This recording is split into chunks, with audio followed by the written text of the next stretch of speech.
journal. Yasmine Adoko. Madame, Monsieur, bonjour. Les titres de ce journal. Que faire pour avoir plus de femmes dans les administrations publiques et privées? Les acteurs du ministère de la Promotion de l'Investissement et de la Zone Franche planchent sur la question ce jeudi à Lomé. Formalisation et professionnalisation du sous-secteur transport routier au Togo. Les principales organisations et fêtières intervenant dans les domaines sont en atelier de restitution finale du projet d'assistance technique. Le Niger rapatrie plusieurs centaines de ses ressortissants qui sont dans la mendicité au Ghana. Le premier vol spécial est arrivé hier au pays.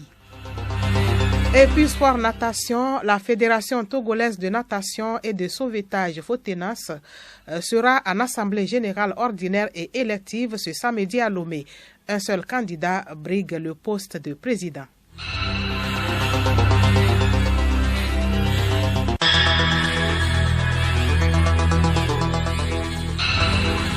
Radiolomé.tg.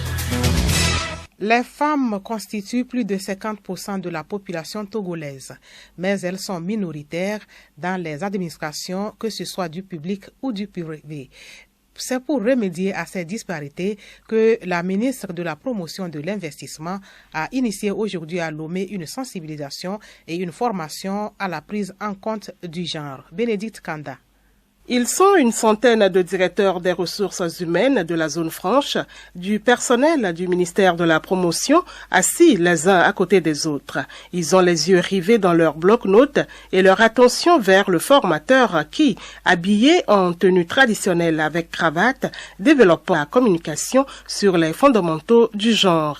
Dr Jules Yaovi Ouahare, anthropologue spécialiste en genre et développement. Nous avons été conviés pour entretenir le personnel sur les concepts d'équité, d'égalité, les stéréotypes et les normes qui sont dans nos sociétés et qui portent un frein à l'égalité de genre.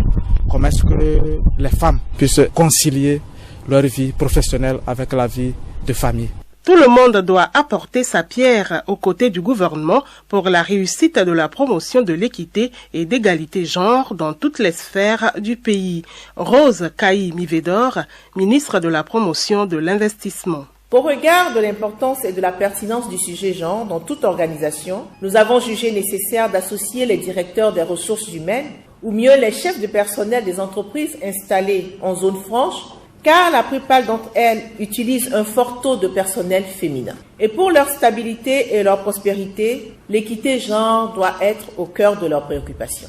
Le ministre de l'Action sociale, de la protection de la femme et de l'alphabétisation, Lolonyo Apedo, épouse Anakoma, était présente aux côtés de son collègue des investissements. Cette formation prend fin vendredi. Vers une professionnalisation du sous-secteur du transport routier au Togo, les différents acteurs publics et privés sont en atelier ce matin à Lomé. Les travaux du projet d'assistance technique pour la formalisation seront restitués au cours de la rencontre. Charlotte Ahar. Financé par la Banque mondiale pour une durée de 41 mois, le projet d'assistance technique pour la formalisation et la professionnalisation du sous-secteur du transport routier au Togo a démarré en février 2019.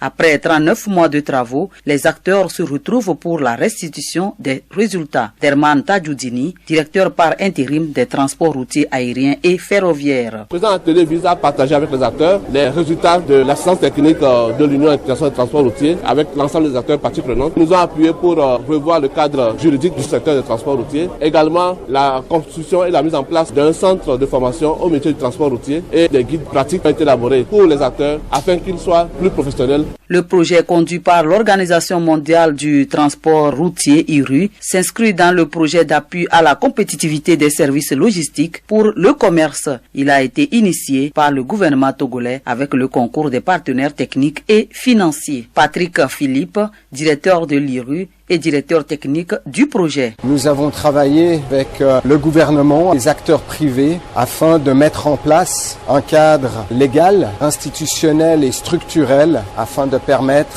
à l'industrie du transport routier de s'organiser, de se formaliser et de délivrer à l'avenir un service compétitif, efficace et sûr.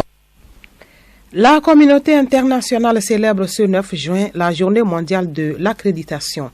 Cette célébration a pour but de faire rayonner partout dans le monde l'importance des activités d'accréditation pour l'économie mondiale et le rôle joué par celle-ci pour répondre aux besoins de tous les secteurs.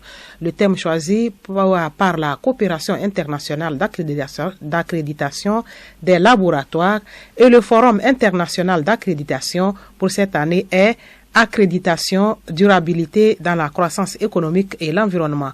Pour le ministre du Commerce, de l'Industrie et de la Consommation locale, Kojo Adeje, cette thématique est d'actualité, d'autant plus qu'elle repose sur la notion de développement durable qui prend en compte l'aspect social, économique et environnemental. Suite et fin ce jeudi de la série de dossiers sur le karité. Aujourd'hui, nous parlons du processus de fabrication du beurre de karité. Patasidi Makiedani, productrice. Nous, dans notre entreprise, nous faisons purement le beurre artisanal. Après le ramassage à la brousse, une fois à la maison, les dames préparent ça, bien préparé, on le sèche. Après avoir séché, on concasse et on obtient de l'amande. Après l'obtention de l'amande, on le torréfie, on pile et on passe au moulin pour le moudre. Maintenant, au moulin, on obtient la pâte, les amandes de karité. Très souvent, on utilise les bois pour torréfier les amandes. Il y a des calebasses, il y a des bassines et il y a des marmites qui sont aussi adaptées pour que le rendement du beurre soit bon. Et il faudrait que la teneur en eau ne dépasse pas 10%. Revenu du moulin, on fait le barattage. Donc il faut le battre. Les résidus du beurre blanc vont commencer à monter au-dessus. Mais il y a des déchets dedans. On le recueille totalement. Après ça, on passe au chauffage. Il faut le chauffer correctement pour enlever les déchets du beurre et recueillir le beurre propre. Et après, on le filtre. Écoutez Radio Lomé et vous avez tout le Togo dans votre maison. Des enfants dans la rue livrés à eux-mêmes ou poussés par leurs parents à la recherche de quoi vivre. On les retrouve un peu partout dans les coins de rue. Geneviève Pognon nous en parle dans ce magazine. Souvent sales, habits déchirés, cheveux éparpillés sur la tête, on les voit déranger les usagers de la route à chaque coin de rue. Ces enfants demandent des pièces d'argent avec insistance pour diverses raisons. Je suis dans la rue pour demander de l'argent. Je suis dans la rue, je vais chercher de l'argent pour acheter mes machines. Je me couche dans la rue, self clash là-bas. Ma mère est à Cara. Je suis à Lomé avec mon père et ma manâtre. Ma manâtre me frappe à la maison, c'est pour ça que je suis à la rue. Je cherche l'argent. Si j'ai faim, je mange. On peut nous donner 300, on peut nous donner 500 aussi. Chercher de quoi survivre, oui, mais c'est avec de nombreux risques. Marceline Agbessigalé, membre de la Commission nationale de réinsertion et d'accueil des enfants victimes de traite. C'est un phénomène que nous vivons qui de plus en plus devient récurrent. Les enfants courent d'énormes risques. Risque d'accident, risque de violence sexuelle, surtout pour les petites filles. Aujourd'hui où même les garçons sont victimes de pédophilie, avec tout ce que nous avons comme conséquence à la suite. Donc c'est tellement dangereux. Je laisse ma fille de 8 ans ou mon garçon de 7 ans qui parcourt les rues de Lomé, des quartiers, les feux tricolores, ce qui est très nuisible pour le développement harmonieux d'un enfant. La situation de ces enfants interpelle à plus d'un titre. Dans nos rues, dans nos quartiers, que ces enfants puissent être retirés et ceux qui sont déjà à risque puissent être protégés. Pour que les parents comprennent, si nous voulons avoir des enfants, il va falloir qu'aujourd'hui, nous ne privilégions pas la précarité de vie en famille pour les exposer à tout danger. Nos parents n'étaient pas autant nantis à l'époque, mais l'enfant c'était de l'or. L'enfant c'est une richesse. Et pour devenir un adulte, les parents ont cette lourde responsabilité de protéger leurs enfants. Le phénomène ne touche pas seulement le Togo. Les enfants de la rue sont un véritable fléau dans la sous-région. Plusieurs centaines de Nigériens, dont des femmes et des enfants, ont regagné leur pays hier venant du Ghana. Ces personnes, essentiellement de la région de Zinder et de Maradi, sont des mendiants. Selon les officiels nigériens, ces mendiants ternissent l'image de leur pays à l'extérieur. La mendicité et le trafic d'enfants sont interdits au Niger. Passons au magazine agricole. L'utilisation des engrais minéraux de façon continue appauvrit le sol et crée l'effet contraire. Il est recommandé un apport de matière organique, notamment le fumier, le compost au sol. La quantité de cette matière organique varie selon les surfaces cultivées et le nombre d'années. Quelle est la quantité recommandée? La réponse avec Odette Pira. La matière organique correspond à la matière qui compose les êtres végétaux, animaux ou les micro-organismes. Son utilisation dans la fertilisation du sol est fonction des espaces cultivés et du nombre d'années d'utilisation. Bagilma Dadjo, ingénieur agronome, chef division, appui à la production végétale à l'ICAT. La recommandation de dose de matière organique est la suivante. Si vous voulez faire l'apport tous les ans, il faut apporter 1 à 2 tonnes à l'hectare. Si l'apport doit se faire tous les 2 ans, la dose recommandée est de 3 à 5 tonnes par hectare. Et si l'apport doit se faire tous les 3 ans, on apportera 7 tonnes à l'hectare. Il faut noter également qu'une parcelle ayant reçu la matière organique est moins attaquée par les chenilles légionnaires d'automne. Cette chenille qui est depuis 2016 apparu sur les plants de maïs et qui apparaît régulièrement sur les plants de maïs et déchiquette les feuilles. Donc la matière organique va renforcer les plants.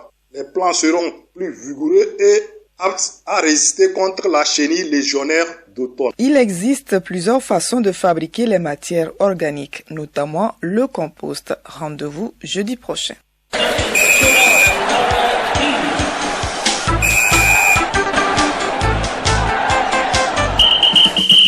La Fédération togolaise de natation et de sauvetage s'active à renouveler son bureau exécutif ce samedi à Lomé. Le seul candidat, Daou Essonana, est retenu. La voie est donc désormais balisée pour lui pour devenir le prochain président de la FETONAS. Milek Agboko. C'est ce samedi à Lomé que la Fédération togolaise de natation et de sauvetage, FETONAS, sera en assemblée générale ordinaire et élective. Tout se précise désormais. La commission électorale, après étude des dossiers, a rendu son verdict. Les candidatures du président sortant Bossi Komi et Ativi Ekwe sont rejetées. Seule celle de Daou et Sonana a été retenue. Il sera donc l'unique candidat au poste du président ce samedi. Son slogan pour une rupture utile a comme vision susciter une synergie d'action pour une FETONAS moderne, performante, favorisant le développement des clubs et des athlètes. L'un des points clés de son projet est la construction des piscines olympiques à la FETONAS. Deuxième journée des éliminatoires Coupe d'Afrique Côte d'Ivoire 2023, l'Ouganda et le Niger font jeu égal, 1 but partout. La Tanzanie s'incline 0 but contre 2 pour l'Algérie. Congo 1, Gambie 0. Gabon et Mauritanie se séparent 2 à 2, 0 but partout. Le Soudan bat la République démocratique du Congo 2 buts à 1. Puis le Bénin s'est incliné à domicile face au Mozambique, 0 but contre 1 pour les visiteurs. Ce jeudi à 13h, Burundi, Cameroun et Soudan du Sud, Mali. À 16h, Nigeria, Sierra Leone, Guinée, Malawi, Éthiopie va en découdre avec Égypte. Puis la Guinée-Bissau sera face à Sao Tomé et Principe. À 17h, Lesotho, Côte d'Ivoire, puis Maroc, Afrique du Sud à 19h.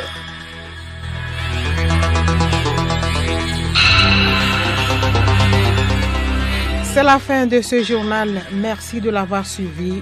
Bon après-midi à toutes et à tous.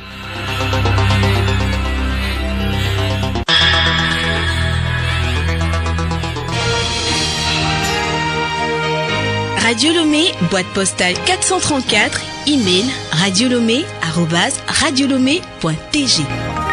radiolomé.tg